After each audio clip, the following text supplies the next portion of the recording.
Olá pessoal, hoje a gente vai começar as nossas aulas sobre condicionantes agrometeorológicos da produtividade. Nessa primeira aula a gente vai tratar sobre radiação solar, um elemento climático bastante importante que acaba influenciando o crescimento da planta e também os outros elementos climáticos que a gente vai ver na sequência. Temperatura do ar, umidade relativa, velocidade do vento, chuva, estão todos ligados com a radiação solar, certo? Bom, para a gente começar, por que a gente vai falar de radiação solar? Segundo Monteith, lá em 1958, ele definiu que a agricultura é a exploração da energia solar, que se torna possível através de um suprimento adequado de água e nutrientes necessário ao crescimento das plantas. Então, a radiação solar é a nossa base, a energia de todos os processos que ocorrem, inclusive a fotossíntese. E a gente tem que trabalhar também com água e nutrientes para suprir essa planta e ter o máximo de taxa fotossintética, que é a conversão da energia em carboidrato, e isso resulta no crescimento da planta. E aqui a gente tem um exemplo mostrando, em função da quantidade de radiação fotossinteticamente ativa que as plantas de soja estão recebendo e qual que é a taxa fotossintética máxima dessa planta. Então veja, vai aumentando a radiação solar, vai aumentando a taxa fotossintética dessa planta de duas formas. E aqui a gente tem, nessa linha preta, uma planta que está com baixo potencial hídrico na folha, ou seja, está nas condições de déficit hídrico, e essa linha aqui, as bolinhas brancas, é onde não tem falta de água. Então veja que a planta vai tendo um valor negativo aqui de manutenção para ela sobreviver, aumentou a energia, começa a sobrar carboidrato, vai aumentando a taxa fotossintética, numa determinada taxa, estabilizando aqui em função da disponibilidade hídrica, enquanto que essa, como está numa boa condição de disponibilidade hídrica, ela consegue acelerar mais, aumentar mais a taxa fotossintética que é produzida para cada metro quadrado de área foliar que essa planta tem. Então a gente vai tentar entender ao longo dessa aula como é que é essa abordagem feita pelas plantas, certo? Então aqui a gente tem a energia, a radiação solar, energia para o processo fotoenergético da fotossíntese. Então, esse aqui é o processo básico. Eu tenho 6 CO2 mais 12 moléculas de água, associado aqui aos pigmentos da fotossíntese, que a gente vai ver que absorve diferentes comprimentos de onda, associado à quantidade de energia disponível no ambiente, eu tenho aqui a geração de um carboidrato que vai compor a biomassa da planta, certo? Liberando água e liberando O2 para a atmosfera. Então, esse é o processo de fotossíntese, onde a energia disponível no ambiente é essencial para essa condição, certo? E veja como é importante isso, tanto para termos quantitativos como termos qualitativos. Se a gente pegar, por exemplo, aqui nesse trabalho, eles avaliaram aqui a formação de pigmentos e qual que foi aqui a relação da cor da maçã em relação à disponibilidade de diferentes tipos de radiação solar. Então eles mostraram aqui que, utilizando essas telas de proteção, muito utilizado no sul do Brasil para proteção contra granizo, ela tem diferentes colorações. Então eles tinham aqui um controle onde eu não tinha tela, tinha uma tela branca, que é essa que a gente está vendo aqui, e também a possibilidade de uma tela de proteção preta. Então, com base nessas informações, a qualidade de radiação também muda em função desse tipo de tela que está sendo utilizado. Então veja que quando eu tenho a ausência de tela, 74% dos frutos tiveram a coloração vermelha, que é interessante para a produção de maçã. Quando eu usei a tela branca, 71%, sendo semelhante ao controle aqui. Enquanto que a tela preta teve 60% de frutos vermelhos. Então veja que bem abaixo da tela branca e do controle. Então, além da quantidade de radiação solar, o tipo de radiação solar, dados seus comprimentos de onda que essa planta está recebendo, influencia nas condições dessa planta produzir diferentes pigmentos e diferentes colorações para trabalhar melhor com essa relação de qualidade de radiação solar. E aqui também traz o lado sombreado e o lado exposto à luz, como é que altera essa coloração em função dessas condições, certo? Em função desses dois tipos de índices de coloração utilizados. Então esse é o primeiro ponto. Eu tenho a radiação solar em termos quantitativos afetando a taxa fotossintética e também tem o termo qualitativo da radiação solar influenciando os pigmentos e a eficiência dessa taxa fotossintético, certo? O outro ponto importante da radiação solar é o fotoestímulo. Então a gente tem um exemplo clássico aqui do girassol que segue, de certa forma, o movimento do Sol ao longo do dia, fazendo esse movimento para tentar aumentar a interceptação de radiação solar. A gente vê folhas mudando a posição para diminuir ou aumentar a interceptação. E o exemplo aqui para a cultura da soja, em que o início do período reprodutivo é influenciado pelas condições de fotoperíodo, que está associado à radiação solar. Então, na próxima aula, a gente vai ter uma aula específica sobre fotoperíodo, mas a gente tem esse fotoperíodo linkado com a radiação solar em termos qualitativos e termos quantitativos, certo? Então, a gente tem essas duas espécies de respostas em função da radiação solar. Uma indução, um quantitativo, influenciando as qualidades e o desenvolvimento da planta. E aí, para quem lembra lá da aula de agrometeorologia, a radiação solar, a gente define ele como um elemento climático primário. Por que ele é um elemento climático primário? Se a gente lembrar lá, ele pode ser tanto um elemento climático como um fator climático. Então, o elemento, temperatura, radiação solar, temperatura, vento, umidade relativa, chuva, são os elementos climáticos utilizados para caracterizar a atmosfera. Já os fatores climáticos são índices ou condições que influenciam os elementos climáticos. Então a radiação é tanto um elemento, porque eu posso descrever ela na atmosfera, ou pode ser um fator climático, porque ela vai influenciar outras variáveis climáticas. Então, exemplo, aqui a quantidade de radiação solar, que é lá na cidade de Viçosa. Nessa data eu tive aqui, amanheceu, começou a entrar radiação solar na atmosfera, foi chegando aqui no pico máximo próximo ao meio-dia e depois ela reduz em função do ângulo de incidência dessa radiação solar. E olha a resposta que eu tenho aqui para a temperatura do ar e umidade relativa. Então veja, eu tenho da meia-noite até aqui às 7 da manhã, temperatura em torno de 10, reduzindo bem pouquinho pela saída de onda longa do sistema. Quando amanheceu aqui, veja, a temperatura do ar começou a aumentar em resposta a essa entrada de energia. Entrou energia no ambiente, aqueceu esse ambiente, começou a reduzir a quantidade de energia, esse ambiente começou a resfriar. E olha a consequência na umidade relativa. Entrou energia, aumentou a temperatura, aumentou a capacidade do ar em reter umidade, a umidade relativa caiu porque esse ar, por esse aquecimento, precisa mais vapor de água para se manter na saturação. Como a superfície não consegue suprir essa demanda de umidade, há uma redução aqui da umidade relativa nesse ambiente. Então veja que a radiação solar acabou desencadeando vários processos. Durante a noite, saída na forma de onda longa, durante o dia, entrada de muita onda curta, aqueceu o ambiente e começou a resfriar posteriormente, certo? Bom, e para a gente recordar, o que é comprimento de onda? Então o Sol está lá, ocorrendo as explosões, ele manda energia para a Terra na forma de onda curta. O que é essa onda curta? É uma energia de alta intensidade. Então aqui a gente tem, como o próprio nome diz, emissão em forma de onda. Então, pico de energia com redução, pico de energia com redução. O comprimento de onda é essa diferença que eu tenho aqui entre esses picos máximos de emissão de energia. Então, quando a onda é curta, quer dizer que a frequência que eu tenho picos de alta emissão é maior. Então, tem uma maior intensidade de energia. Por outro lado, tem a Terra aqui.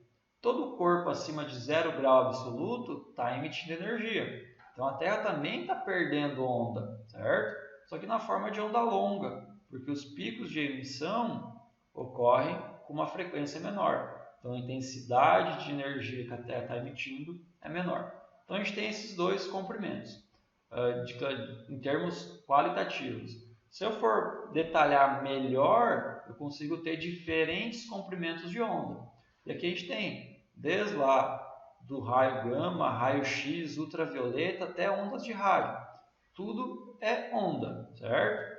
Qual que é o espectro que a gente consegue enxergar de radiação solar, que é um comprimento de onda específico? O que a gente consegue enxergar está aqui, de 400 a 700 nanômetros. Essa é a distância entre dois picos de emissão, de 400 a 700 nanômetros. Então, todo o espectro visível está nessa faixa.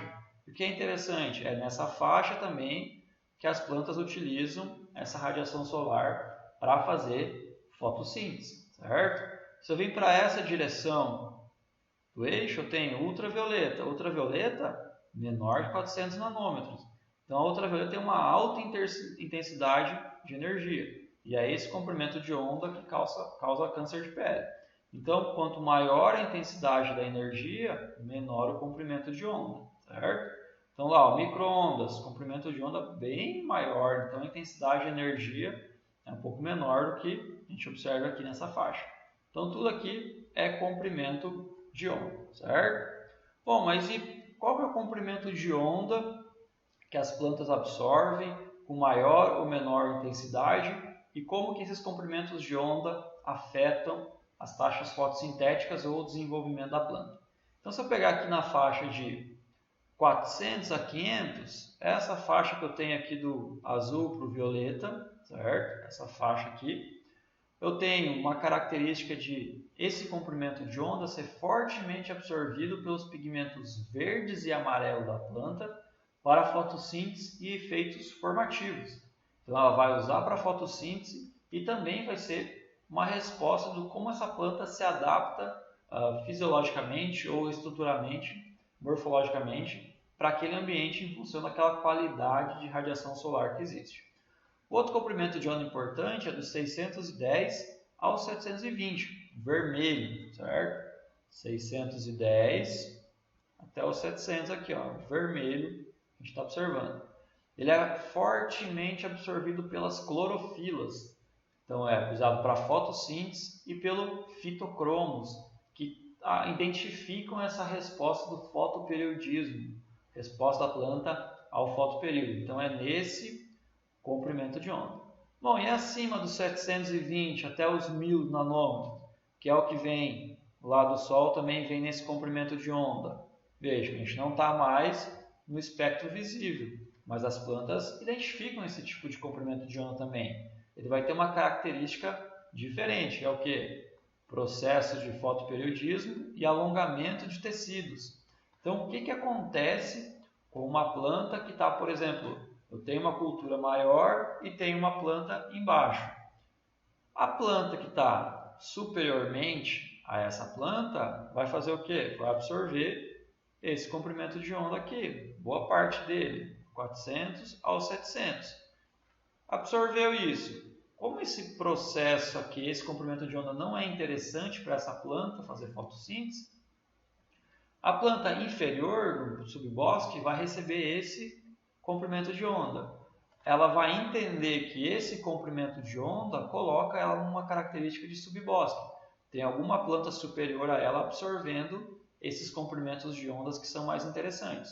Então a planta vai alongar os tecidos para tentar ultrapassar essa planta superior, certo? Então essas são as principais faixas dentro da radiação proveniente do Sol e como é que a planta trabalha com cada uma delas. Dentro desse comprimento de onda, do 400 ao 700 nanômetros, a gente tem dois picos de absorção para a fotossíntese. O que a clorofila A absorve e o que a clorofila B absorve. Então tem para a clorofila A um pico aqui em 420 e outro pico aqui em 660. Para a clorofila B eu tenho um pico aqui em 435 e outro aqui em 643. E aí eu também tenho aqui a luz verde e amarela dentro dessa faixa aqui, vai ter uma baixa eficiência fotossintética. Eles não são absorvidos nem pelas clorofilas, nem pelos carotenoides. Então o carotenoide também absorve essa faixa aqui, abaixo aqui dos 500 nanômetros. Então eu tenho praticamente um buraco aqui em que as plantas não absorvem essa radiação. Como a clorofila não usa essa energia, a planta tem que trabalhar para refletir ela.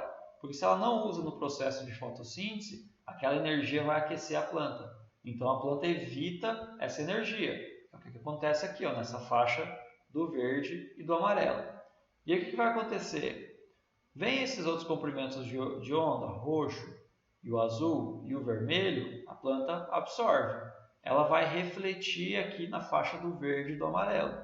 Por isso que as plantas têm a coloração verde, porque ela absorve os outros comprimentos de ondas visíveis e reflete a cor verde, porque ela não utiliza aquela energia dentro do processo de fotossíntese, certo? Dentro desse processo, a gente tem faixas de radiação solar que a planta recebe, mas não são interessantes para ela. Então eu tenho aqui radiação solar maior que 1000 nanômetros, lá que o Sol tá emitindo, ela não tem efeito direto sobre o vegetal, porque ele não vai utilizar para fotossíntese e nem vai ter uma resposta de mudança fisiológica ou morfológica na planta. O único processo que essa energia acima de 1000 nanômetros vai ocasionar é essa conversão da energia que ela interceptou em calor. Então ela vai aquecer a planta. A planta precisa trabalhar para refletir comprimento de onda acima de 1000 nanômetros. Outra faixa importante, de 315 a 400 nanômetros, abaixo aqui da faixa do visível. Tem efeito formativo, acaba tornando a planta mais baixa e folhas mais espessas. Então, por ela ter uma alta intensidade de energia, a planta tenta se adaptar, reduz a foliar para interceptar menos, ou cria uma folha mais espessa para conseguir trabalhar melhor com esse comprimento de onda. Já na faixa de 280 a 315, ela é prejudicial à maioria das plantas. Então lembra, quanto menor o comprimento de onda, maior a intensidade de energia. Então é uma intensidade que a planta recebe muita energia e ela não consegue trabalhar com esse comprimento de onda. Então ela tem que evitar essas condições. Outro ponto é, abaixo de 280 nanômetros, ela tem uma maior frequência, causa a morte rápida das plantas. Então ela tem uma alta intensidade de energia, a planta não consegue refletir ou trabalhar com esse comprimento de onda e ela acaba levando à morte das plantas. Nesse contexto, como é que a gente pode utilizar de ferramentas de manejo para aumentar a taxa fotossintética ou a eficiência do nosso sistema? Existe essa lei, a lei de Bouguer-Beer, em que ele descreve como é que é a interceptação de radiação solar pela planta, trazendo aqui como funções a quantidade de energia de radiação que eu tenho aqui no meu ambiente, em função aqui do exponencial, o fator K e o índice de área foliar da planta. Então eu tenho que a planta intercepta é função do que eu tenho disponível no meu ambiente, que eu não consigo alterar isso, ele é característico daquele ambiente em função da época do ano. O fator K é uma característica da planta, então ao longo do tempo a gente foi alterando a genética das plantas. Então, por exemplo, antigamente o milho tinha folha mais plana, hoje a folha é mais inclinada, que possibilitou aumentar a população de planta, aumentar a eficiência de exploração do ambiente.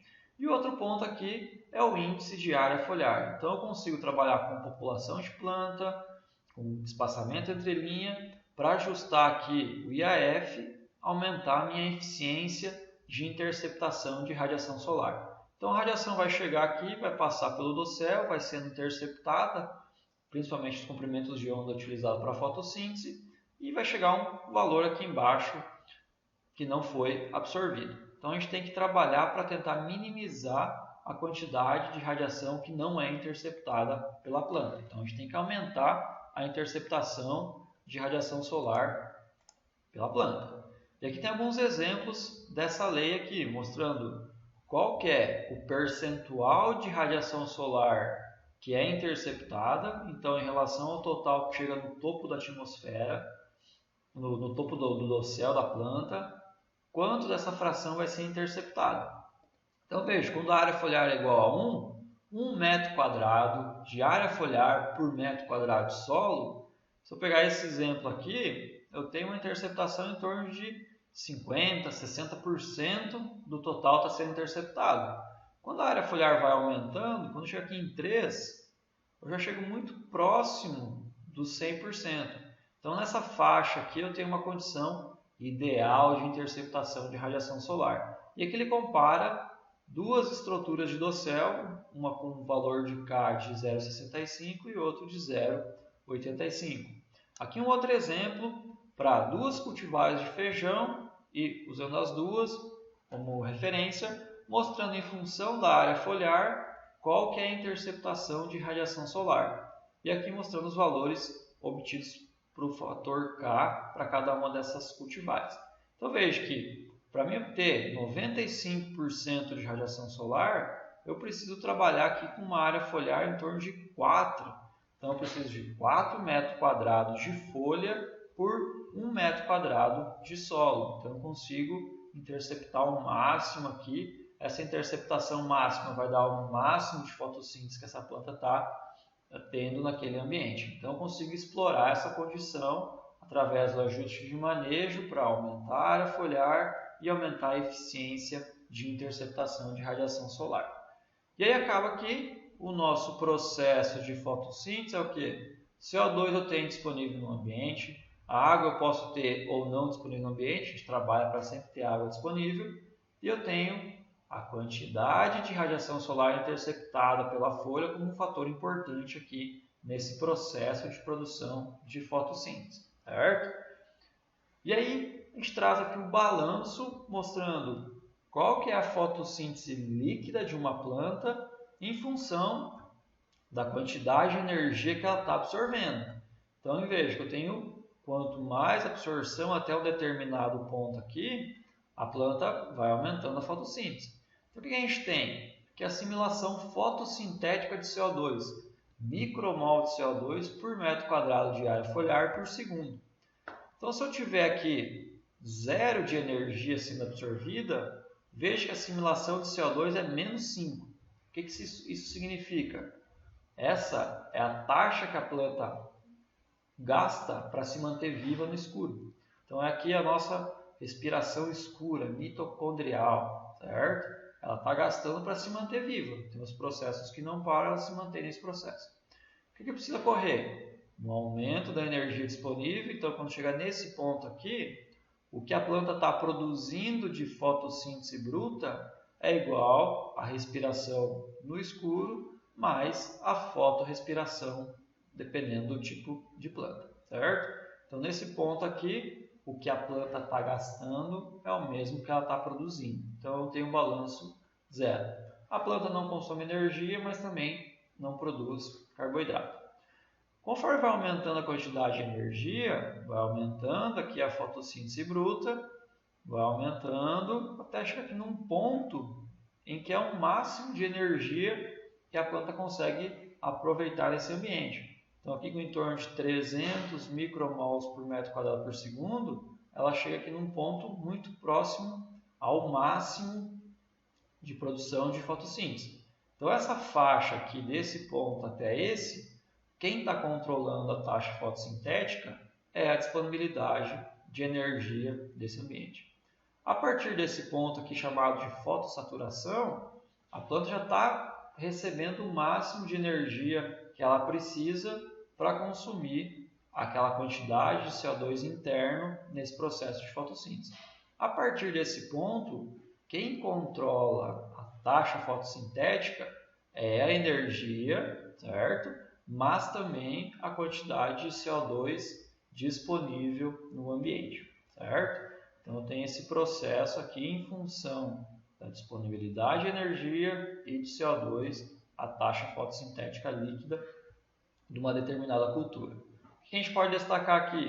Se eu comparar, por exemplo, soja com milho, uma planta C3 no caso da soja e uma planta C4 no caso do milho, para as plantas C4, dado o processo fotossintético utilizado por elas, a fotorrespiração é muito próxima a zero.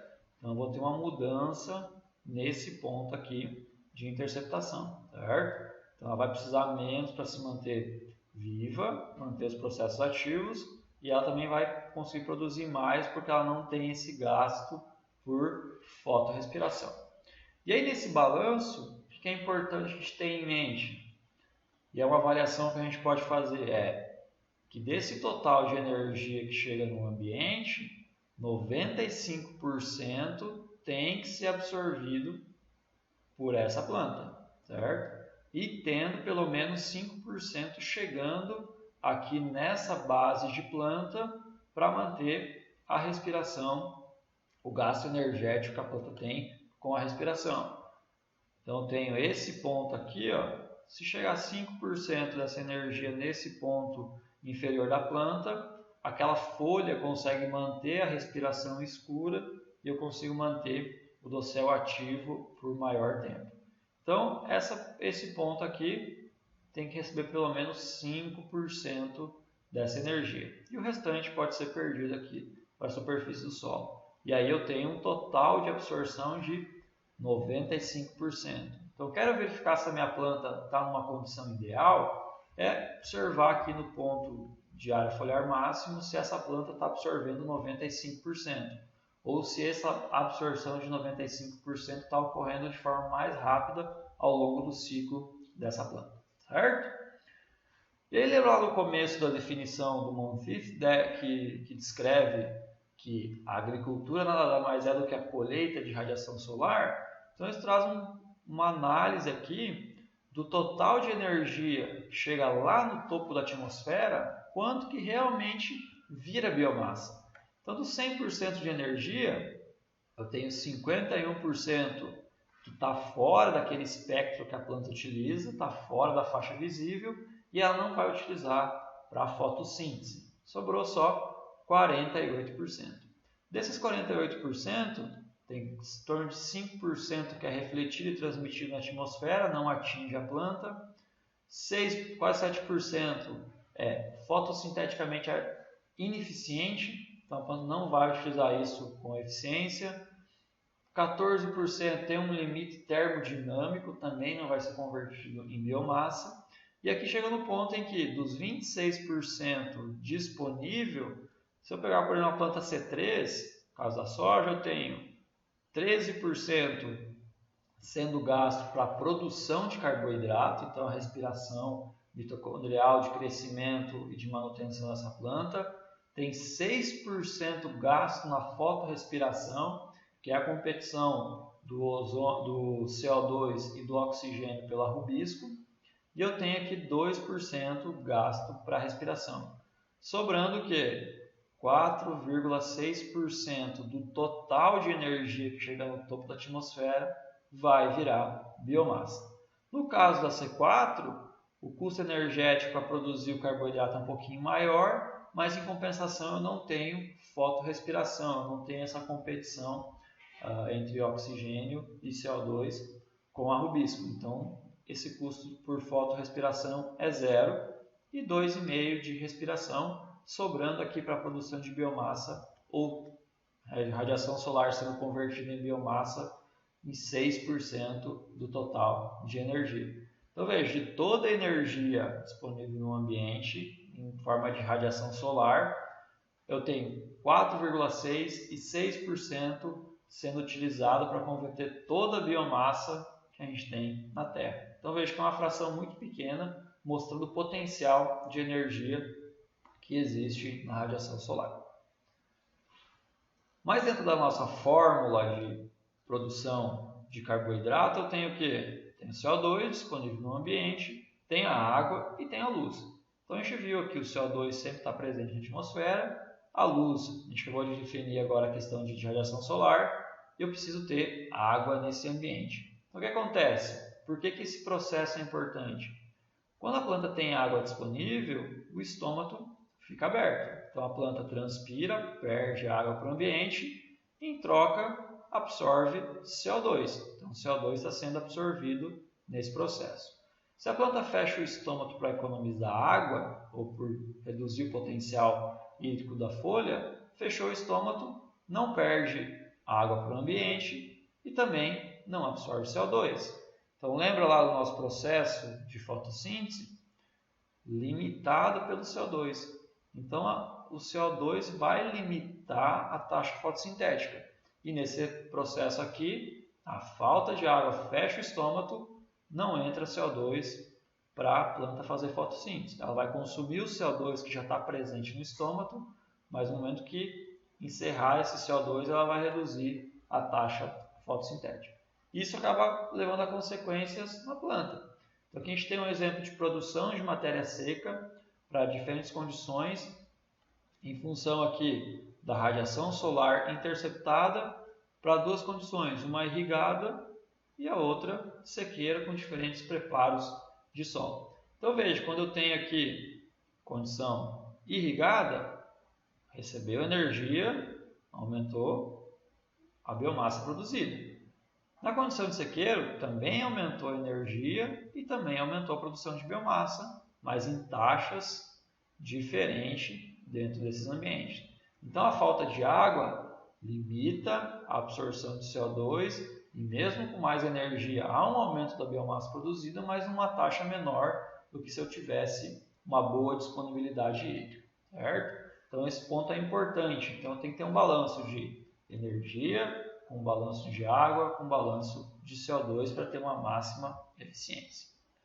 E aqui um outro exemplo de como a gente consegue trabalhar com o manejo na questão de interceptação de radiação solar. Então eu tenho aqui 3 cultivares de soja, certo?